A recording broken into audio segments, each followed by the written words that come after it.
Welcome and thank you for tuning in. You're listening to the Beyond 50 radio program. I'm Daniel Davis. On the program today, we thought we would reach back into a dark past as we talk with Joseph Triggerboff. His book is Rumble in Brooklyn, and he's going to be sharing with us today what it was like to grow up in East Brooklyn, where mafioso was pretty much on every street corner. As a fat, four-eyed kid growing up in the toughest and most mafia-filled slum in the country and favorite dumping ground for any self-respecting mafioso, surviving protection rackets at age 5, violent anti-Semitism, and brutal gang wars during the 1950s and 60s, he knew but exchanged blows with members of street gangs that were headed by future Goodfellas. I'd like to welcome to the Beyond 50 radio program today our guest and the one who survived it all, Joseph Triggerboff. Joseph, how are you today? Good. Still glad I'm alive, even though I moved from East New York in 1965.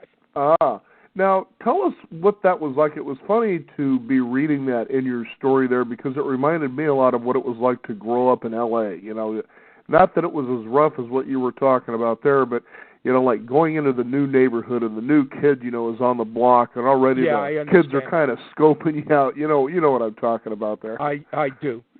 And I never thought I would get 3 books out of my childhood because when I was in college many years ago, I always was looking around for material to write, and here it was right before me. All the violence a person can either hope for or disdain. But the problem for me was that I thought that was the normal way to grow up. Mm-hmm. Everyone I knew in East New York grew up the same way I did. Mm-hmm. Everyone in East New York I do had a protection racket thrust in their face when they were 4, 5, or 6 years old. Mm-hmm. So you kind of grew up fast. Then years later, I was lucky enough to become a very close friend with the writer Norman Mailer. And when I started seeing his reaction to these stories, I thought, well, I may have something here. And there was a big article in the Sunday Times several years ago in which I was one of the main sources for what it was like to grow up in this slum. And from there came Rumble in Brooklyn, by the way, which is now a print-on-demand book and an e-book. It's published by Bare Knuckles Press, which is a small publisher located in Brooklyn, by the way, that specializes in crime.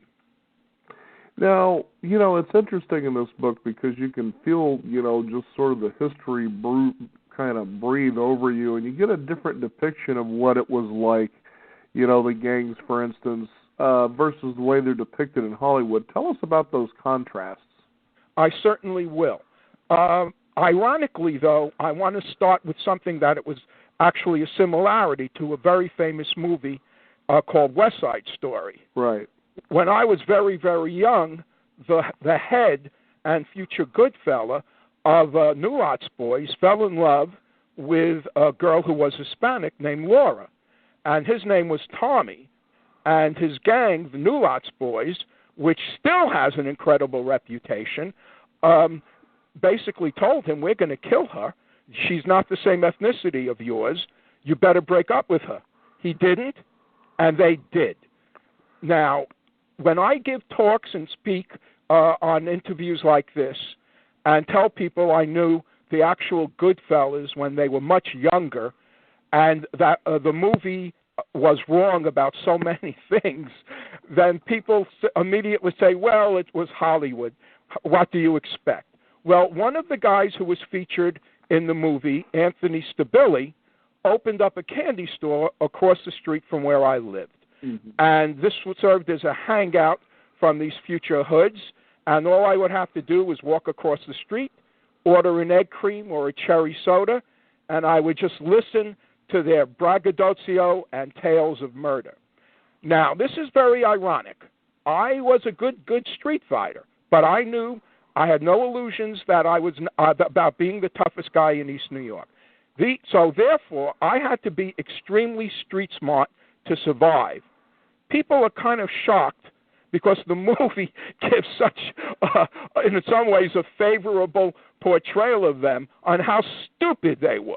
When I looked at them, I guess you could, instead of saying Goodfellas, you could call the movie either Stunad Fellas, which is Italian for stupid or dumb fellas. Mm-hmm. They were so arrogant, and they were tough, but that's all they had. They simply had no brains. The real Tommy DeSimone, the guy who Joe Pesci played, happened to have been twice Joe Pesci's size. The only good thing you could say about him was he was very handsome. When I knew him, he had a small mustache. But I would say, and this might be an exaggeration, that he had a 0 IQ. Mm-hmm. And basically, the movie portrays them as people who were admired. In the Rat Henry Hill's words, they were treated like movie stars with muscle. No one treated them like movie stars with muscle. The only one of them who had half an ounce of brains was Jimmy Burke. The others were illiterate. They all dropped out of school by the time they were 9 or 10 years old.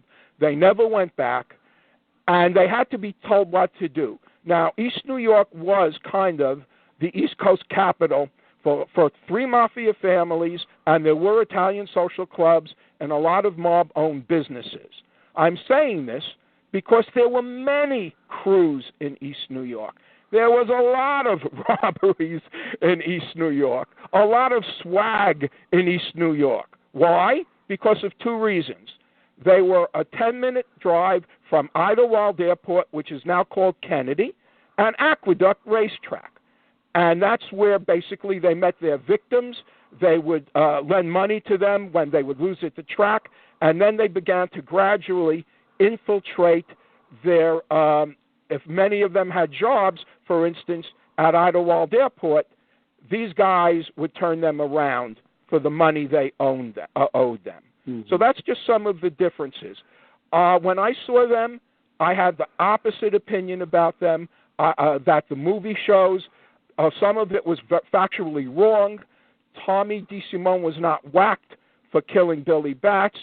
He was whacked for killing the most popular and well-liked mobster in East New York. And his street name was Foxy. He was very close with one of my closest friends, a guy whose street name was Red. And everyone who met Foxy liked him. I liked him. He was not a bully, although he was probably one of the 2 or 3 toughest guys in that neighborhood, and that neighborhood had a lot of tough guys. Mm-hmm. He was so tough, when he was 15 years old, he was rumbling with guys who were in their early 20s and late teens. That's how much respected he was. And unfortunately for Tommy, our neighborhood contained a guy named John Gotti, and like everyone else in our neighborhood, John Gotti loved him. Mm-hmm. I found this guy, Foxy, whose real name was Ronald Girochi, extremely likable. He had a good side. He was heavily involved in crime. And when Tommy ambushed him, they had a dispute because typically Tommy was mistreating Foxy's sister. Tommy ambushed him, and when John Gotti found out about it, he whacked him personally. And when I heard this on the street, in my old neighborhood, when guys run into each other who ascertain that they're from East New York, there's always exchanges of information, and they always have to do with who killed who. Mm-hmm. So when I was told that John Gotti killed Tommy, I said, good. And I said, was he tortured? Tommy tortured? And the guy I spoke to said, oh, yeah, for a long time. And I also said, that's also good. Tommy was really the opposite. He was the most hated mobster in East New York. He was somebody who was so treacherous that he tried to rape Henry Hill's wife when he was serving one of his many prison terms. That's also true with the head of the group, who was a capo in the Lucchese family, Paul Vario. They all hug each other and kisses, but as soon as the husband is in jail, Henry Hill's wife had a big affair with Paul Vario. There's no honor among these thieves. Mm-hmm. There's no intelligence among these thieves. I figured that they were all going to be dead, and I knew them, hung out, let's say, at the candy store where they were from 1963 to the end of 1965. when I made it out of there alive and moved. And right after I moved, riots, bloody riots and racial riots broke out. But I figured that they were all going to be dead or in prison in 10 years. That's the one mistake I made. I was off by 5. It took 15 years for them to be all whacked. I would turn on the TV and I would see an aerial view of a group of them who robbed a manufacturer's Hanover Trust on Linden Boulevard, and I would just crack up because the cops in the 75th precinct were so corrupt. They were more corrupt than the criminals. So how stupid could this guy be to rob a bank in his neighborhood and force them to chase and catch him? When I saw him being perp-walked, I said, now there's a real stability, because the whole family embraced crime. You know, it's really funny, too, when you take a look at how the gangster is portrayed in Hollywood. Very rarely is it completely right until the gun's fired and somebody dies. But some time ago, I had a wonderful program where I brought on, he teaches law now at Lewis and Clark College in Portland, Oregon. And he wrote, it was a pretty good memoir about, it's entitled Convictions. And he worked for the United States Attorney General, I guess, for many years. Mm-hmm. And we're talking going back. Maybe the Eastern Division or something, yeah. Yeah. And so what he did is he was actually involved with prosecuting a fair amount of these people, maybe not exactly the people that you're talking about, but that's what he was involved with in the 1970s, and then eventually the Enron scandal, and it goes on and on. But it was really fascinating to read it from that point of view. And he said a lot of the same things you're saying about who these guys were. He says these guys, you know, they were idiots, basically. Yeah. And he says the other thing, too, that's really interesting, because he always talked about turning witnesses, and I know you know what that means, but yeah, when you see it in Hollywood, these guys act like they're loyal to each other, but the fact is they're all rats. Yes, that's what I was saying before. Mm-hmm. They kiss each other in the movie, and they laugh at each other's jokes. I heard their jokes for 3 years. Oh, my goodness. I didn't laugh once. Not once. And no one leaned forward like it shows in the movie, like as if they were from E.F. Hutton, and suddenly these guys would amaze people with their breathless wit. Their sense of humor was extremely sadistic, and it was on a third-grade level. Mm-hmm. Now, I imagine that people who grew up with Jesse James and future legends like that would also have a more realistic view than people who show them in Hollywood in a movie. A movie is really not the truth. Mm-hmm. We all grew up with them, meaning my friends from Shepherd Avenue and myself. We had no illusions about what they were. But I want to say this again. There were many other crews in my neighborhood, mm-hmm. and these Goodfellas guys were the lowest on the list. No one respected them. Most people who were criminals had contempt for them, because even by criminal standards, they were dumb. Mm-hmm. Now, your father was a pretty tough guy, too. His nickname was Samson, and did you feel that you learned some of your street smarts from him, or the ability to survive, I guess? Yes. My father was probably one of the strongest men who ever lived.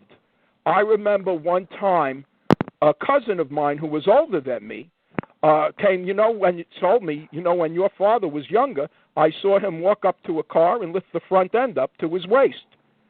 So when I asked my father, I said, Dad, did you really do that? He made a dismissive gesture, and he said, my son, it was such a small car. There were many stories. He grew up with Murder Incorporated.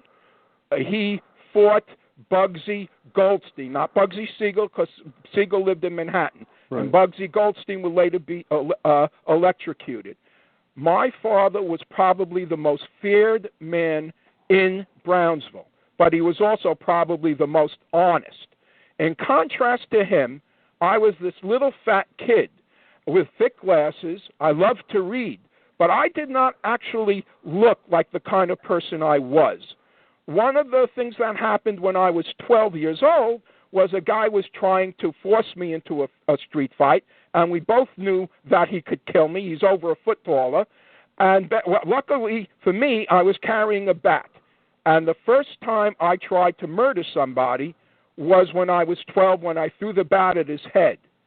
And needless to say, when he found out that as strong as he was, I was still prepared to take him out, and he did not have that in him to do that to me, then he never bothered me again.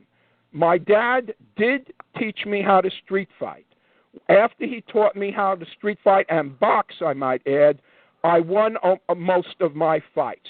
My father, and I'm going to be specific, analyzed the kind of street fighting and said there were two different kinds. One in an open area, and he taught me how to handle myself there, and the other in an enclosed area, like a room or a boxing ring, and there are two different styles of fighting, and he taught me there, that too. I saw my father take on guys. He was never a bully. Although he certainly had a bad temper, he was not well raised himself. He ended up being an assistant principal. And not only did he teach me to street fight, he taught me about literature. Mm-hmm. He taught me his favorite writer was Norman Mailer. Mm-hmm. And I only wished my dad would have been alive to see Norman give my second crime novel, The Shooting Gallery, a wonderful, wonderful blurb, and see us become very close friends. We had a 16-year friendship. So my father, we used to typically see my father when some big hoodlum would throw firecrackers at one of our neighbors. He chased them. The guy turned, said, "Come on, old man." And 1 second later, the guy was on the floor. My father could usually knock down or knock out someone with one punch. Mm-hmm. You know, it's fascinating that you bring up Norman Mailer and street fighting here kind of almost in the same sentence, because just last night I was watching the award-winning documentary When We Were Kings, and that's where Norman Mailer is in there as one of the journalists talking about the Muhammad Ali fight with George Foreman, the Rumble in the Jungle. Yes, yes. I grew up with the greatest writers let's say, in this country, like Mark Twain, Hemingway, Fitzgerald, Norman, James Jones, whose daughter would end up reading and liking my first crime novel, The Bone Orchard. It's just funny, in a way, what a small world it is. When my father would tell me admiringly how much he liked Norman's mind, how much he liked the fact how he would set up and support both sides of an argument, I didn't know that 3 decades later I would be close enough with him to be invited up to his house in Provincetown, Massachusetts, a number of times. Mm-hmm. You know, Joseph, I was wondering, is it because, you know, I know that your father, you know, had a temper, but it seemed to me that he had a very strong guidance that he used in raising you in such a way that probably, and certainly correct me if I'm wrong, helped you from becoming part of the street gang culture. Well, that's a very good point, and it is true in one level, and it is exaggerated in another. I was not honest like my father. Okay. I would walk away. My chief obligation to myself was to get out of that neighborhood without a head injury, and we did a lot of boosting, which is robbing, and we were not that honest, although my father certainly taught me honesty. But he also did one thing, and this was the thing that saved me. He told me from the time I was 8 or 9 years old that there would never be an argument about it, that I was going to go to college. And I used to have to carry a switchblade with me to college to guard against attacks on my way back from the train. But going to college with my father's urging did save me. Mm-hmm. I could see why the street gang jokes weren't that funny when you're diving into literature. These guys probably didn't read a whole lot. No, and it gave me a perspective that many other, let's say, middle-class kids didn't have. When I read The Catcher in the Rye, for instance, my reaction was very, very different from a typical middle-class teenager's. What I said to myself was, what is this kid crying about? What's he complaining about? He doesn't have to worry about either killing someone or being killed. Mm-hmm. He doesn't have to worry about having his head crushed with a brick. One of my closest friends, he lived through this because we were all pretty tough, and we by that time we certainly were able to handle and adapt to violence, one of my closest friends was jumped by a gang, and he had, from his neck to his belly button, his chest and stomach was split into two with a razor blade. The guy who was one of my closest friends had his head crushed by a street gang with a brick. And as I said, he was tough enough to live through it, and they put a plate into his head. Mm-hmm. You know, you also talk about the kind of bullying, the anti-Semitic bullying that went on. Tell us a little bit about that. I will. And my family lost a number of people from Hitler. Now, my father always fought back, but as I said, I was a little fat kid. And for a while, we took it. Then my friend, who when he was older, who had part of his skull kicked in with a brick, called all of us Jewish guys together and said, I'm not running from them anymore. Anyone who runs from them is kicked out of our group. And as soon as we started to fight back, they left us alone. Now, I also have to say something which is, in the words of a Jewish guy, not quite kosher. This neighborhood, East New York, had several thousand gang members. There were two gangs that each had over 1,000 members, Pigtown and the Roman Lords, which is people still talk about today. And that was extremely difficult to guide your way through. Now, there were Jews in my neighborhood, Italians in my neighborhood, black people in our neighborhood, and Hispanic, which was then really Puerto Rican.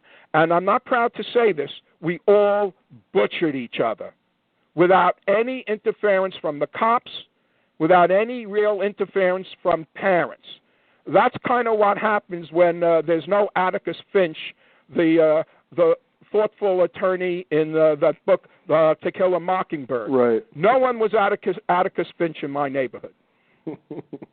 Now, when you were putting this book together, what was the intention behind, besides, saying, hey, this Goodfellas movie and the gangster life isn't as romantic as they try to portray, and it's certainly not as loyal, there's no doubt about that, but, you can kind of get a feel that there was a lot about bullying and how to sort of maybe survive or get around that. Tell us about that. Yes, I will. My wife is, I've been with the same person for 30 years. Her name is Kim. And one day I was reading an article in the New York Times, and it said, this was after the book came out, after Rumble in Brooklyn came out, and I said, wow, they're all talking about bullying these days. Maybe I'll get a little publicity. And my wife turned to me and she said, Joe, you and your friends did not do the politically correct thing. You guys fought to injure and kill. You fought back. But these days, a person who's picked on, if he defends himself, is as guilty as the perpetrator. That's one of the differences. I've had a New York Times, 2 bestsellers, not my novels. One of them, The Bone Orchard, was chosen as one of the best crime novels of the year. The other one, I think I'm the only writer whose second crime novel, The Shooting Gallery, was actually compared favorably to Dante's Inferno. Crime fiction as Dante might have written it. Now, I'm saying this because it's ironic. My primary goal, either in my fiction or nonfiction, and this is the first nonfiction I ever wrote, is to tell a good story. Mm-hmm. Now, I could not put in, I remember someone who used to do publicity for me, and she became a dear friend, and she said, my God, there's such violence. And I said to her, Liesl, I only put in a few of the fights I was in. Do you know who edited this book? Elmore Leonard helped me edit this book. And his first reaction was to say, there's just too much street fighting in this book. And I thought to myself, imagine writing a book that Elmore Leonard thinks is too violent. Now, is there a website that people can find out more about how to get the book and so forth? Yes. They can order it with print on demand. My publisher's very easy. This way he lets Amazon and Barnes & Noble handle distribution. And my website is josephtriggerboff at AOL.com, josephtriggerboff.com. I'm not that great with the internet or computer. I have to bribe my kids to help me out. Well, thank you so much for taking the time to be on our internet radio program and talk about your book, Rumble in Brooklyn. It's certainly an eye-opener, and it's interesting, as I was saying earlier, to really take a look at the reality of this life. And I've had the opportunity from both perspectives, both from yours down on the street where it was happening, and then also, as I was mentioning earlier, the United States, Attorney General, and showing the legal side. And it's like, yeah, you would have to be an idiot to have that kind of a lifestyle. Yeah, I think so. As a matter of fact, that's exactly what he said.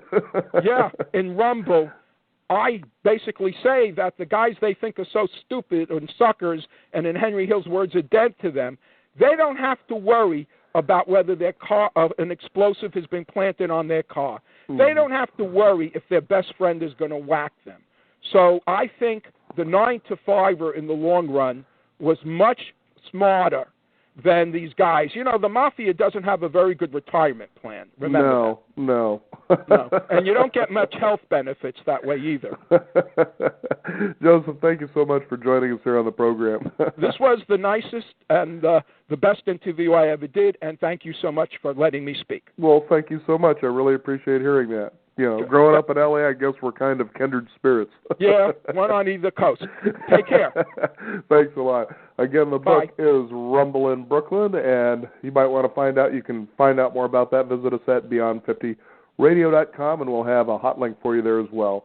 I'm Daniel Davis. Thank you for joining us. This is the Beyond 50 Radio program, and remember, live your day past halfway.